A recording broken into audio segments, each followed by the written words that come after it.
Guys, para sa latest update natin ngayong May 2025 dito kay Samsung. Guys, andito ang kanilang A series para po sa ating latest update. Guys, dito kasi sa mga multi-brand store, ito yung display nila dito. Dito po yan kay Presnet, SMC Tilipa. Kung gusto po nating ma-avail yung ganitong mga presyuhan yan. Pero syempre guys, standard naman po ang Samsung pagdating sa mga presyo. Yan. Kahit sa mga concept store, ganun po yung mga presyo niyan. Pero guys, unahin na natin ang kanilang yung budget po nila.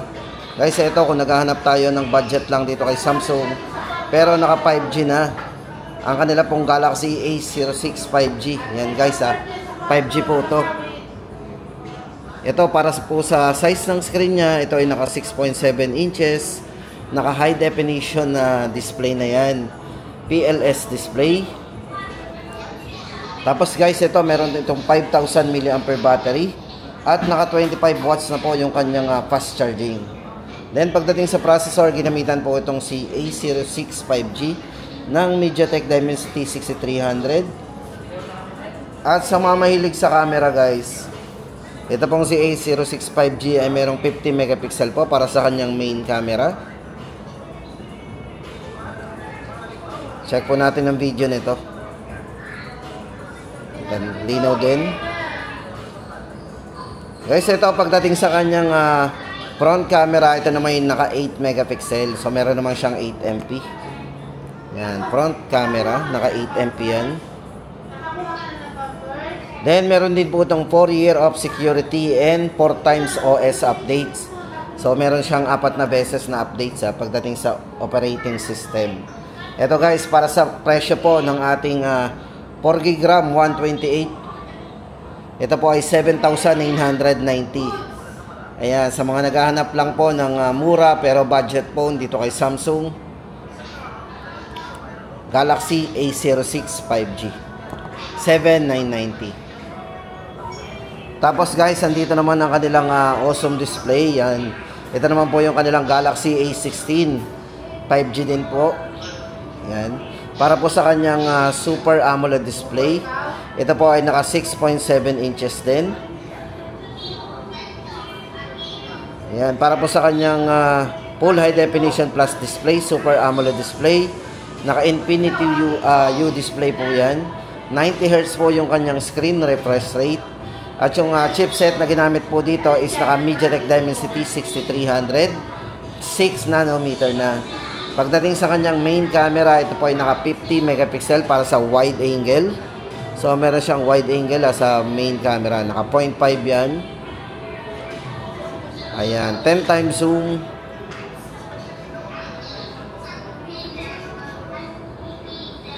Ayan. Bali guys, yung kanyang ultra wide yan po ay 5 megapixel. Then 2 MP naman po pagdating sa kanyang macro camera o yung tinatawag natin mga depth camera. Then sa front camera guys, ito ay merong 12 megapixel at meron na rin tong 6 years of security patch at 6 times OS updates naman. Napaka tagal ng ating update dito. Pwede itong hanggang 6 times OS updates. Yan. At syempre guys, naka IP54 na rin yan pagdating sa durability para sa dust and water resistance. Ito pong variant na hawak natin ay naka 8GB RAM 256, 13,999. Galaxy A16 5G. Tapos guys, ito bago tayo pumunta doon sa kanilang mga iba pang model. Ito muna guys, sa mga nagtatanong nga pala sa atin ng kanilang Galaxy A55 5G. Yan guys, dating 24,990. At ang kanilang Galaxy A35 5G na dating 20,990. Naka-markdown na ulit pala to. Ito guys, discounted na ulit to. Yan, bali itong 256 na variant po natin ng Galaxy A35 5G. Ngayon po ay 19,490 na lang. Yan, ito po yung ating latest update dito kay kay Galaxy A35 5G. Tapos, ito namang Galaxy A55 5G para po sa presyo nito. Ito po, 256 din ang variant nito. Ngayon po ay 22,490 na lang. Yan, ulitin po natin guys at 22,490. Ito po ay discounted price na. So ayan guys, siningit natin yung dalawa na, kasi may nagtatanong pa rin po sa atin ng dalawang model na to, 55 5G at A55, kasi nga po hindi na po siya kasali doon sa kanilang display dito. Yan.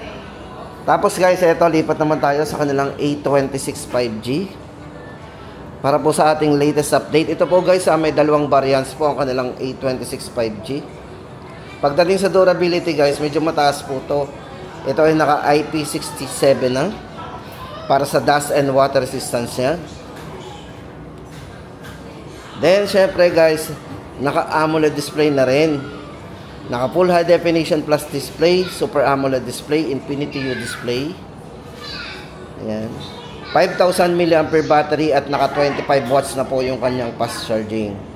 Pagdating po sa kanyang rear camera, yan, check po natin.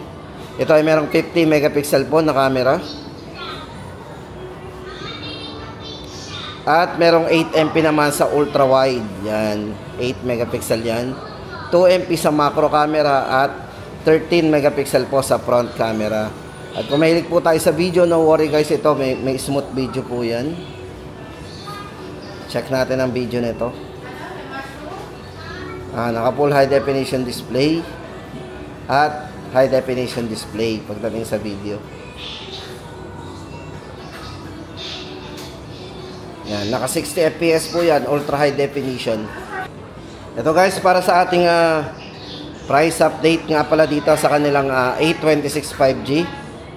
Ito po ay may dalawang variant, 6GB RAM 128, 15,990, 17,990 naman, 8GB RAM 256GB. Yan, pagdating po sa processor guys, ginamitan po ito ng Exynos 1380. Yan, meron din po itong 6x OS updates at 6-year security patch. Yan, Galaxy A26 5G. Tapos guys, ito naman ang kanilang Galaxy A36 5G.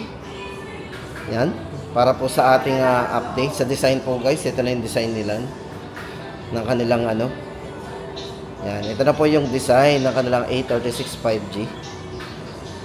Ito guys, may isang variant lang to. Ito ay naka 8GB RAM 256GB. Para po sa size ng screen, ito ay naka 6.7 inches full high definition plus super AMOLED display. Guys, ginamitan po ito pagdating sa processor. Ito ay naka Snapdragon 6 Generation 3. Yan, 4 nanometer octa-core processor. Then sa camera guys, front camera, kung mahilig tayo sa camera, sa mga mahilig mag-selfie dyan, ito ay merong 12 megapixel po na merong high dynamic range kung tawagin. So naka high dynamic range po yung kanyang front camera. So kahit maliwanag o sobrang medyo madilim, maliwanag po ang kuha natin nga, kasi nga po meron siyang kahit medyo maliwanag po yung natin, maganda yung kuha niya kasi meron siyang HDR. Then sa kanyang rear camera, ito ay merong 50 megapixel with optical image stabilization at meron na ring ultra wide angle yan, so no need na tayong umatras, diba? At napaka smooth po nito pagdating sa video, kasi ito ay merong video na naka high dynamic range with optical image stabilization nga din po. At meron na rin po itong 6-year security and 6x OS updates. Yan, para po sa A36 5G, ito po ay 21,990. Naka 80GB RAM 256 po tayo dyan. Then para naman sa kanilang Galaxy A56 5G, ito po ay naka 8GB RAM 256 din. Para po sa size ng screen, naka 6.7 inches din, full high definition plus display. At napakabibid na nga rin po ng display nito, kasi ito ay naka super AMOLED display. Yan, pagdating sa processor guys, ito ay naka Exynos 1580 4 nanometer octa-core processor. Pagdating sa camera, ito po ay merong 12 megapixel po. Yan, para sa front camera natin. At ginamitan po yan ng high dynamic range din. So meron din siyang ganun. Naka high dynamic range para sa may low noise. Sa kanyang rear camera, meron siyang 50 megapixel with optical image stabilization. Yan, sa mga mahilig mag-video guys, gamitin natin ang video nito. Napaka-smooth ang video nito. Ito ay merong 60 fps. na naka full high definition display. So ayan, pwede po yan. Meron siyang sa main camera. Yan, check po natin ang video nito. Yan, naka 60 fps po yan. Para smooth po yung ating video. Yan, para po sa ating latest update sa presyo ng kanilang A56 5G. 25,990. Check nyo po yung design. Para may idea tayo sa design niya. Ito pala guys, sama ko na rin po yung kanilang S24. Ito guys, presyong mid-range na lang din po ang presyo nito. Yung kanilang S24 FE. Good news po to guys kasi from ito, yung dalawang variants po nito, yung 8GB RAM 256. Naka-sale na from 44,990, ngayon po ay 36,990. Tapos yung 8GB, yung isang variant po naman nito, na yan, yung 128GB. So yan, naka 8GB RAM 128. Dating ano yun, dating 39,990. Ngayon po, 32,990 na lang. So ito guys, para may idea tayo dito kay Galaxy S24 FE, ang kanilang pan edition ng S24 series. 6.7 inches, naka full high definition plus dynamic AMOLED 2x display po yan. Napakabibig ng display nito. Battery, 4,700 mAh battery. Yan, Exynos 2400E ang ginamit dito na chipset. Pagdating sa main camera, naka 50MP po yan. Check natin yung camera nito kung gaano kalinaw. So ito guys, syempre maganda to. Kasi nagbaba na po ang presyo ng kanilang S24 FE. Yan, wide angle with optical image stabilization din. 8 megapixel po para sa kanyang telephoto camera na merong optical image stabilization din. At 12MP naman sa kanyang wide angle, ultra wide. Then yung mga wilig mag-selfie, naka 13MP po yan. At syempre IP68 po to para sa dust and water resistant. Pwede ito mag-submerge sa tubig up to 1.5 meter for 30 minutes. Yan, S24 FE 128 po, 32,990 at yung 256 po nito 36,990. At yan guys ang ating latest update dito kay Samsung. So abangan po natin ang next upload natin ng mga ano naman nila, yung mga flagship phone naman nila at yung mga tablet din. Yan. So sa ngayon guys, inuna muna natin ang kanilang mga A series.